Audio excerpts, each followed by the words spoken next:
Well, howdy, church.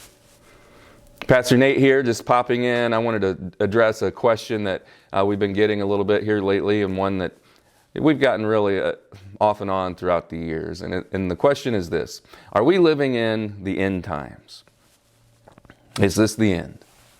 You know, the Bible clearly instructs us to be vigilant, to keep an eye out for the signs, the birth pangs, the warning signs of his return. But Jesus himself repeatedly said that no one knows or can know the day or the hour of his return. He tells us that in Matthew 24:36 and Mark 13:32.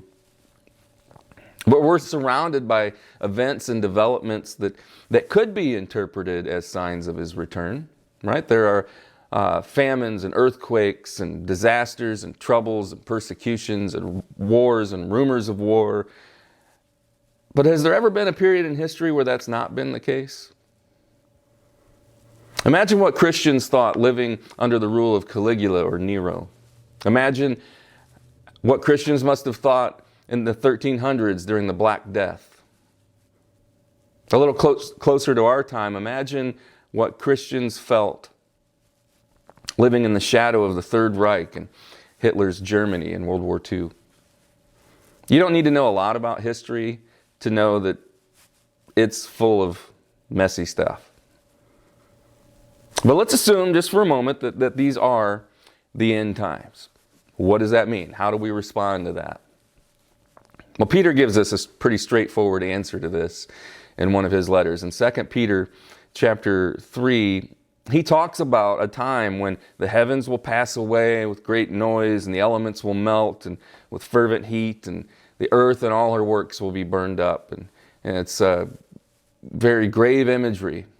But what he says about how we respond to that is what is key. Because he doesn't say, so run for the hills, build a compound, and make sure you have as much toilet paper as possible.